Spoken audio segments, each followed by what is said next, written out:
ቂም ይዞ ጸሎት፣ ሳል ይዞ ስርቆት እንዲሉ ልባችሁን ሳታንጹ ምህረትን ትለምናላችሁና መልስን አታገኙም። ውስጣችሁ በክፋትና በጭካኔ ስለተሞላ ሰላምና ረፍትን በሕይወታችሁ አታገኙም። መንገዳችሁ የጥፋት ስለሆነ ፍጻሜያችሁ አያምርም። እንኪያስ ፍሩ። ሁሉን የሚችለው የአምላክ እጅ በእናንተ ላይ ሳይዘረጋ ራሳችሁን አንጹ። አምላክ በምህረቱ የጠበቃችሁ እድሜ ለንስሐ እንዲሆናችሁ ነውና አስተውሉ። በሶስት የተገመደ በቶሎ እንደማይበጠስ እናንተም በህብረት መቆም ካልቻላችሁ ነጣቂ ተኩላ ይበላችኋልና አስተውሉ። ሰላም ጤና ይስጥልን ውድ የቃል ሚዲያ ቤተሰቦች እንደምን አላችሁ?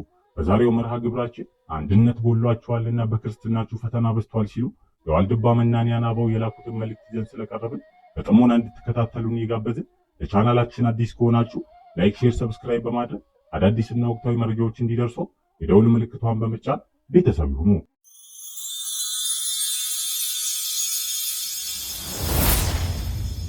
የዋልድባ ገዳማውያን አበው በዚህ ዘመን ፍጻሜ እጅግ እየከበደ ስላለው የክርስትና መፈተን፣ የሰላም ማጣትና ተፈጥሯዊ ሰው ሰራሽ አደጋዎች ዋና ተወቃሽ እኛው እንደሆንን በመጥቀስ የኛ ፍቅር ማጣት ከአምላክ ሕግጋትና ከፍቅሩ እቅፍ መራቃችን ያመጣው ጣጣ እንደሆነ ተናግረው እኛ እስካልተመለስንና ክፉ ተግባራችንን እስካልቀረፍን ድረስ እረፍት መቼም ቢሆን በሕይወታችን እንደማናገኝ ገልጸዋል።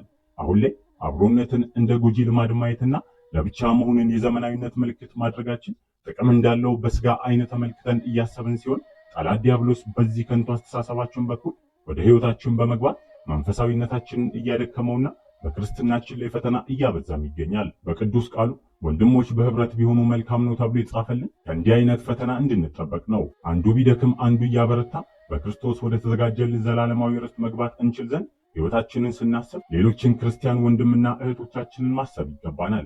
እንደ ክርስቲያን አብሮ በጋራ መቆም መንፈሳዊነታችንን ማቅናት ላይ መመርኮዝ ግድ ይለናል። በሕገ ተፈጥሮ ለራሱ የተፈጠረ ፍጥረት የለም። ከእሑድ እስከ ዓርብ ያሉ ፍጥረታት እርስ በርሳቸው ተመጋጋቢ ቢሆኑ ሁሉም ግን ስለ አዳም ተፈጥረዋል። አንዳንዶቹ ለምግበ ሥጋ ምግበ ነፍስ፣ አንዳንዶቹ ለአዘክሩ ለተዘክሩ፣ አንዳንዶቹ ለመድኃኒት፣ አንዳንዶቹ ለሥጋ፣ አንዳንዶቹ አዳም መስዋዕት አድርጎ ሊያቀርባቸው፣ ሌሎቹ ደግሞ ለተለያየ ተግባር ተፈጥረዋል። እነዚህ ሁሉ ለራሳቸው ሲባል ግን አልተፈጠሩም። በዓርብ ዕለት የተፈጠረው አዳም ብቻውን አልተፈጠረም። እግዚአብሔርን ሰውን በመልኩ ፈጠረ፣ በእግዚአብሔር መልክ ፈጠረው፣ ወንድና ሴት አድርጎ ፈጠራቸው እንዲል ዘፍጥረት ምዕራፍ 1 ከቁጥር 27። እርሱም ራሱ ቢሆን ለራሱ አልተፈጠረም። ታዲያን አዳም ስለምን ተፈጥሯል ቢባል የመጀመሪያው በምስጋና እንዲኖር መንግስቱን እንዲወርስ፣ ሁለተኛው ከእሑድ እስከ ዓርብ ዕለት ከእርሱ ጋር ለተፈጠሩ ፍጥረታት ገዢ ጠባቂ ለመሆን ተፈጥሯል። እነዚህ ምክንያቶችን በጥቂቱ ብናይ እንኳን ፍጥረት ዓለም በራሱ ለራሱ ብቻውን ህልውና የለውም። እግዚአብሔር ፍጥረቱን አሳምሮ አስውቦና አንዱን ለአንዱ ምቹ አድርጎ ተስማሚ እያደረገ ፈጥሯል። ያ ድንቅ ሆኖ የተፈጠረ ፍጥረት በየነገዱና በየዘሩ አንዱም ለሌላው መኖር ተፈጥሯዊ ህላዊ ጥያቄን የሚመልስ ነው። ፍጥረታዊ ህግና ስርዓትን ሳንለቅ ሃይማኖት ወይንም መንፈሳዊ መረዳቱ እንዳለ ከፊት አድርገ ነው ወደኋላ ሳይንሳዊ ስርዓቱንና ምሁሩን ለመዳሰስ ብንሞክር በባዮሎጂ ወይንም በስነ ህይወታዊ የስነ ተፈጥሮ የምግብ መረብ ላይ አንዱ ፍጥረት ለሌላው ተፈጥሯዊ ተጋሪ ይሆናል። በሰው ስርዓት ህይወት ውስጥም ይህንኑ እናገኛለን። አንዱ የተፈጠረው ለሌላው ነው። አዳም ለሔዋን፣ ሔዋንም ለአዳም ናት። አንዱ ሲስት ሌላው እንዲያርም፣ አንደኛው በመድከም ሲሄድ ሌላኛው በጥንካሬ ቅን የሆነውን እንዲያስተምር እንጂ አንደኛው ሲወድቅ ሌላኛው መስፈንጠሪያ ጉልበት እንዲያገኝ፣ ድሃውን በማጣት ውስጥ የሀብታሙን ከልክ ማለፍ እያየ በእግዚአብሔር ላይ አመፅና ክህደትን እንዲያመጣ፣ ትልቁም በቅድስና በሃይማኖት ሲበረታ ትንሹ በክህደት ወጥመድ ውስጥ እንዲሸበብ፣ ጎረቤት የሀብት ማማ ላይ ለመድረስ የባልንጀራውን የክህደት ጉድጓድ እየማሰ እንዲኖር አይደለም። ከራስ የተለየ ሰውነት የለምና ለዚህም ነው ክርስቶስ እኔ የወይን ግንድ ነኝ እናንተም ደግሞ ቅርንጫፎች ናችሁ ያለው። የወይን ግንድ ክርስቶስ ነው፣ ቅርንጫፎቹ ደግሞ የሰው ልጆች ነን። ከአካሉ የበቀሉ ቅርንጫፎች በቅርንጫፍነታቸው ፍጥረትና ቅንነትን አዝነው እኛ ቅርንጫፎች ቀጫጭኖች ተቆርጠን እንወድቅ ዘንድ ወፍራሞቹ ደግሞ የውፍረታችንን መጠን የቀጫጭኖቹ ብዛት ያቀጭጫልና እኛ የበለጠ ይገባናል ሳይሉ በየወገናቸው ጸንተው አንዳቸው ለሌላቸው ጠበቃና ውበት ሆነው እንዲኖሩ እኛ በክርስቶስ አንድ ቅርንጫፍ በመሆን የቆምን እንዲሁ በጠበቃና በጌጥ የተዋበ አካል ክፍል ውስጥ መኖር እንዲገባን እናውቃለን። ቅዱስ ጳውሎስ በመጀመሪያዊቱ የቆሮንቶስ መልእክቱ ላይ እኛ በክርስቶስ አንድ አካል እንደሆነ እርሱ ራሳችን ሲሆን እኛ ደግሞ የአካል ክፍሎች እንደሆንን ይመሰክራል። አካልም አንድ እንደሆነ ብዙም ብልቶች እንዳሉት፣ ነገር ግን የአካል ብልቶች ብዙዎች ሳሉ አንድ አካል እንደሆኑ ክርስቶስም ደግሞ እንዲሁ ነው። አይሁድ ብንሆን፣ የግሪክ ሰዎች ብንሆን፣ ባሪያዎችን ብንሆን፣ ጨዋዎችን ብንሆን እኛ ሁላችን በአንድ መንፈስ አንድ አካል እንድንሆን ተጠምቀናልና ሁላችንም አንዱ መንፈስን ጠጥተናል። እናንተም የክርስቶስ አካል ናችሁ፣ እያንዳንዳችሁም ብልቶች ናችሁ በማለት በአንደኛ ቆሮንቶስ መጽሐፍ ምዕራፍ 12 ከቁጥር 12 ጽፎልናል። አካል ከሌለ ብልቶችም አይኖሩም። ሐዋርያው እንደነገረን እነዚህ ብልቶችን ብናይ እግር በደከመ ለእጅ ለሆድ ለዓይን ይተርፋል። ሌላውም እንዲሁ በራሱ ጸንቶ መቆም የሚቻለው የአካል ክፍል የለም። አንዱን ገፍቶ ሌላውን ከፍ አድርጎ መኖር ይቻላል ይመስላል እንጂ ፈጽሞ የማይሆን ነገር ነው። አንዳችን ለሌላችን ሌላችንም ለአንዳችን እናስፈልጋለን። እኛ ኢትዮጵያውያን በታሪካችን የመልካም ስብዕና ባለቤቶች ነን። ዓለም ስለ መልካምነታችን ተደንቆ ጽፏል፣ መስክሯል። ክፉ ነገር በሀገራችን የተጠላ ነው። ርኅራኄያቸው እንደ እግዚአብሔር ነው ተብሎ የተነገረልን በቸርነትና በርኅራኄያችን ከእግዚአብሔር ጋር የተመሳሰልን ኩሩ ሕዝቦች ነበር። ትላንት በአንድ በሰው በልተን ተጎራርሰናል። ቤታችን እንጀራ አልቆ ከጎረቤት እስከምንጋገር ድረስ ተባብለን ተበዳድረናል። እናት ልጆቿን ያለ ስጋት ለጎረቤት እናት አደራ ጥላ ወጥታ ስትሄድ የአንድ እናት ጡትን የተለያየ ቤተሰብ ልጆች ጡት እየቀያየርን ጠብተንም አድገናል። ትላንት ወለጋ ያለው ኦሮሞ ጎጃም ካለው አማራ እንግድነትን ጠይቆ በቤቱ ተስተናግዷል። ጎጃሚውም ከሸዋው ኦሮሞ ሰንጋ ታርዶለት በልቷል። ወሎ ያለው ከአፋሬው ጋር ሰርግና ምላሽን በልቷል። ጎንደሬው ከትግሬ ጋር አብሮ ስለ እናት ሀገሩ ፍቅር ዘምቷል። ለተቀደሰች ሃይማኖታቸው ሲሉም በፍቅር እየተጠራሩ ሰማዕትነት አያምልጣችሁ እየተባባሉ የደም ሰማዕትነትን ታሪክ ጽፈው አልፈዋል። ዛሬ ላይ ግን እኛ ብቻ ልንገዛት ይህችን ዓለም የተሰጠችን እስኪመስለን ድረስ ጊዜ መከታን ያደረግን ምስኪኖች ወደ ቀደመው ዘመን ለመመለስ ወደ ኋላ ዞረን ለማየት እየከበደን ለምንድን ነው? ሲያለቅሱ ማልቀስ፣ ሲያዜሙ ማዜም የሽንገላ ብቻ ሆኖ ከልባችን ማህተም እስከ መቼ ይሸሻል? በከንፈር መምጠጥ ብቻ ድረስ እንጓዛለን። በህብረት ኖረን በየተራ ለመሞት የተፈጠረን የጊዜ ሰዎች መሆናችንን ስለምን ረሳን? ነገር ግን ለመኖራችንም ለመሞታችንም በህብረት መኖሩ ምርኩዝ መደራረጋችን ከመገፋፋታችን እንደሚበልጥ ማወቅ ይገባናል። ዓለም በራሷ የራሷ አይደለችም። እኛም በዓለም ላይ ምንም ስልጣን የለንም። ከኛ የሆነ አንዳች ነገር የለም። ስለዚህ ከኛ የሚጠበቀው በፍቅር መኖር ብቻ ነው። ሀገራችን በሰማይ ነው እንዳለ ቅዱስ ጳውሎስ በሰማያዊ ዜግነታችን ከዚያ ሰማያዊ የመለኮት ክብርና የቅዱሳን ህብረት ተካፋዮች ለመሆን ለመንግስቱ መብቃት የኛ ድርሻ ነው። ቤተክርስቲያን ህገ ስርዓቷ ሁሉ ህብረትን መሰረት ያደረገ ነው። ቅዳሴዋ፣ ዶግማዋ፣ ቀኖናዋ የሚገለጠው በጥቂቶች ሳይሆን ምልአታዊ በሆነ አንድነት ነው። በዚህም ምስጢር ሰዎች ብቻ ሳይሆኑ ስውራን ረቂቃን ሁሉ ይሳተፉበታል። ከዚህ ህብረት መውጣት ታናሽነት ነው። ከዚህ ክብር ጸጋን ከሚያጎናጽፍ ህብረት መለየት ልብን ማጣት ነው። የክርስትና ጌጥና የጽድቃችን ጥሩ በፊታችን ባለው ወንድማችን መጎልመስና ወደ ክብር ፍቅር መቅረብና ማደግ ነው። አንድ በምታደርግ የሃይማኖት ስርዓት መሰብሰብ ላይ ማዕከል ያደረገ ነው። ክርስትናችን ከስያሜው ጀምሮ አንድነት እንጂ ግላዊነት የለበትም። ከዚህ ህብረት መውጣት በክርስቶስ ካሉና ከራሱ ከጌታችን ህብረት መውጣት ነው። ብዙ ስንሆን አንድ ስንሆን ብዙዎች ነን። ለሰው ሁሉም ነገር መለኪያ ሚዛኑ ሰው ነው። የሰው ትጥቁ ሰው ነው። ለዚያውም እኛ በድህነትና በመከራ ውስጥ ላለን በማያገቡንና ነገን የተሻለ በማያደርጉልን ሐሳቦች ላይ ቁጭ ብለን ከምንብከነከን ዛሬን የተሻለ በሚያደርጉ የራሳችን ብሎም የወንድማችን ጉዳዮች ላይ መመካከር ተገቢ ነው። ህይወታችንን በከንቱ ከምንገፋ ቆም ብለን ማሰብ የሚቻልበትን መንገድ ለመምረጥ ብንዘጋጅ፣ ስለ ችግሮቻችን መሻገሪያ ሚስጥርን ብንተጋ የተሰበረውንና የተናቀውን መጠገን አይከብደንም። አንድነት የልዩነት ማሰሪያ ገመድ ነው። ወደ አንድ መንገድ የሚጓዙ መንገደኞች ይደጋገፋሉ እንጂ አይገፋፉም። ዓለም ቀውስ ውስጥ ያልገባችበት ዘመን ይህ ነው ተብሎ ሊነገር የማይቻልበት ጊዜ እንደሌለ የጠቀሱት ገዳማውያኑ ከአቤል መገደል ጀምሮ ምስቅልቅልነት የማያቋርጥ የሰው ልጅ ህይወት እየሆነ እስካለንበት ዘመን ድረስ ዘልቋል።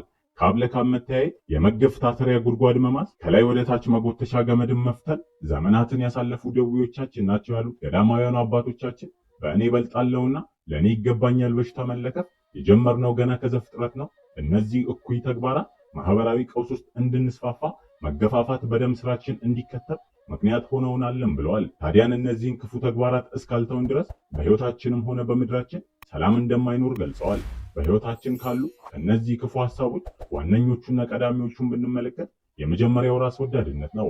ራስ ወዳድነት በነፃ ያገኘነውን እንዲሁ በነፃ ከመስጠት ይልቅ ዋጋው ከፍ ባለ ነገር መሸጥ በምን አገኝበታለሁና ላላገኝበት ምን አደከመኝ በሚል የግል ጥቅም መታሰር ነው። የምናደርገውን ዋጋ ጠብቀን ማድረግ፣ በሌሎች ድካም ላይ የራስን ጥቅም አሻግሮ መቃረም፣ የማይገባንም መሰብሰብ፣ እነዚህ ሁሉ በጋራ ህይወታችን ላይ አሉታዊ ተጽዕኖ የሚያሳድሩ ልዩነታችንን የሚያሰፉ ናቸው። ቃየል በአቤል ላይ የተነሳሳው የእርሱ ባልሆነ ነገር ላይ የራሱን ጥቅም በማስቀደሙ የወንድሙ የሆነውን ነገር ለማግኘት በመመኘት በሽታ ስለተጎዳ ነው። የራስ ጥቅምና ፍላጎትን በማስቀደም ከጽድቅ ይልቅ መርገምን ወደ ቤቱ ጋብዞታል። ተቅበዝባዥነትንም በእንግድነት ህይወቱን ጠርቶታል። በዘመኑ ሰው ሁሉ የሚቀጠቅጠው ከእጁም መዳፍ የወንድሙን ደም የሚጮህበትም ሆኗል። ጥቅመኝነት በሌሎች ሰዎች ጥላን እንዳናገኝ፣ በበረሃ ብቻዋን እንዳለ ዛፍ በብቸኝነት ፀሐይ የምንቀጠቀጥ እንድንሆንም ያደርገናል። በዚህ ጥላ ስር የሚኖር ሰው ብቻውን ለጦርነት በጠላት ፊት እንደተሰለፈም ወታደር ነው። ሁለቱም ቤዛ የሚሆንላቸው የላቸውም። ሁለተኛው ምቀኝነት ነው። ምቀኝነትና ጥቅመኝነትን የአንድ ሳንቲም ሁለት ገጽታ አድርገን ልናያቸው እንችላለን። ምቀኝነትም ሆነ ጥቅመኝነት ከሌሎች ይልቅ ራስን ማስቀደም አበይት ጉዳያቸው ነው። መመቅኘት ባልበላው ልጫረው አይነት እሳቤ ያለው ላንበላው ግን ሌሎች እንዳይጠቀሙ መፈለግ ነው። ምቀኝነት ቅዱስ ጳውሎስ የሥጋ ፍሬዎች ብሎ ከሚጠራቸው ውስጥ አንዱ ነው። ይህ የሥጋ ፍሬ ፍጻሜው ሞት ነው። በምቀኝነት የሚጓዘው በሆድ ውስጥ የሚገድለውን መርዝ ይዞ እንደሚኖር እባብ ነው። ይህንን ሰው ቅዱስ ዮሐንስ ዘአቅሊማኖስ እንዲህ ሲል ይገልጸዋል። በምቀኝነት የሚኖር ሰው የገዛ ራሱን ገዳይ መርዝ ተሸክሞ እንደሚኖር እባብ ነው። በምቀኝነት ማህበራዊ ሕይወትን የሚያፈርስ የነፍስ መርዝ የጽድቅ ስራዎች መሰናክልና በልብ ውስጥ ያለ ትል ነው። በመራራነት ውስጥ ደስታ የለሽ ስሜትን የሚያፈራ ተክል ነው። በሰይጣን የውድቀት መረብ ውስጥ ያለ የጽድቅና የአብሮነት ሕይወት ጠላት ነው። ሶስተኛው ሆዳምነት ነው። ኃጢአት የሚወልደው የበኩር ልጁ ሆዳምነት ነው። በሆዳምነት የተቃጠለ ሰው ነገ በእኔ ሊደርስ ይችላል ብሎ አያስብም። ማግበስበስን፣ መጎምጀትንና መስገብገብን ቤቱ ይጠራል። ስለ ሌሎች ግድ የለውም። ለማህበራዊ ሕይወት መቃወስም ትልቅ በር ይከፍታል። የሊቁ ቅዱስ ዮሐንስን ሐሳብ አንድ ባንድ እየመረመርን ብንመለከተው የምናገኘውም ይህንን ነው።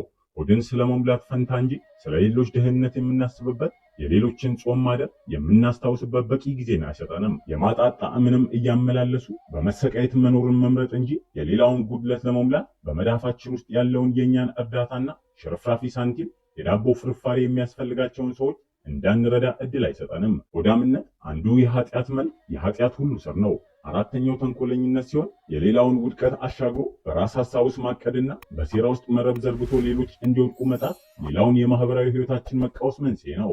አዳምን ያሳተው እባብ በተንኮሉ ነው። ተንኮለኝነት በመልካም ጠባዮች ተሰውሮ በደምና በመንፈሱ ዘልቆ የሚገባ አደገኛ መርዝ ነው። ተንኮለኛ ሰው ከሁሉም ክፉ ሰዎች በሚተፋው መርዛማ ነገር እጅግ ይለያል። ምላሱም ያማረ፣ ቃሉም የተዋበ፣ አንደበቱም የሚጣፍጥ፣ በሽንገላ ቃላት የወደቀ የዋህ የሚመስል ሰው ነው። አዳምንና ሔዋንን ያሳተው እባብ ከዚህ አይነት ግብር ካለው ሰው ጋር ተመሳሳይነት አለው። እባቡ ለአእምሮ ደስ የሚሉ ቃላትን ቢያወራም ለስጋ ሐሴትን የሚሞሉ ምኞቶችን ይዞም ነበረ።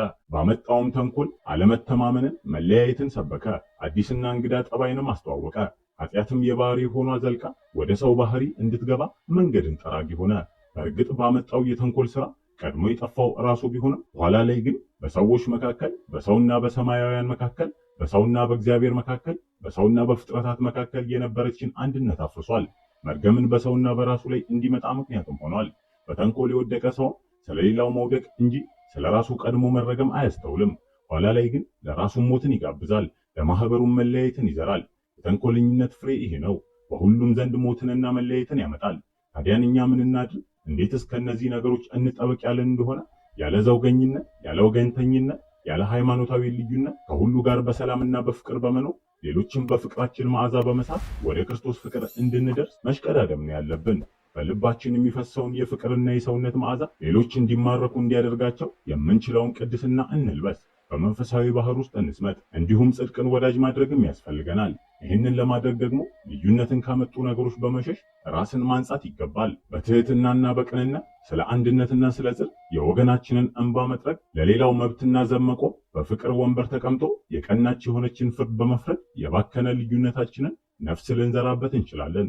እንዲሁም ለራሳችን የምንሰጠውን ክብር ለሌሎች መስጠት ይገባናል።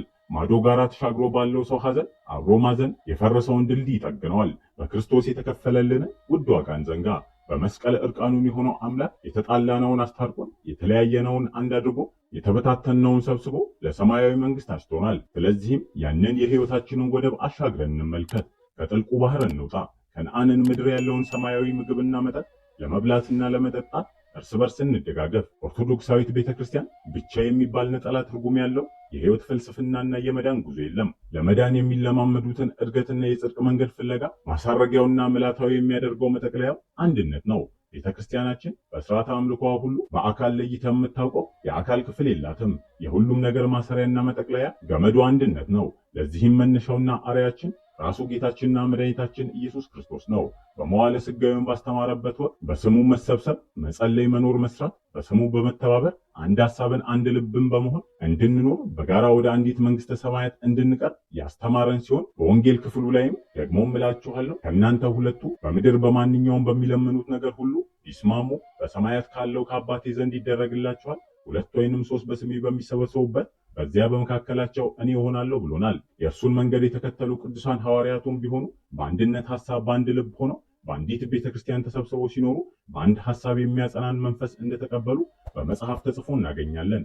በየቀኑም በአንድ ልብ ሆነው በመቅደስ እየተገኙ በቤታቸው እንጀራን እየቆረሱ በደስታና በጥሩ ልብ ምግባቸውን ይመገቡ ነበር ተብሎ በሐዋርያት ሥራ ምዕራፍ 2 ቁጥር 47 ተጽፎም እናገኛለን። ታዲያን ይህንን ትምህርት ከክርስቶስ የተቀበልነውና በቅዱሳን በኩል ያገኘነው ሲሆን እኛም በዚህ ትምህርት ሕይወታችንን እየቃኘን ራሳችንን በንስሐ እያነጻን እንኑር እያለን መርሃ ግብራችንን በዚሁ አበቃን።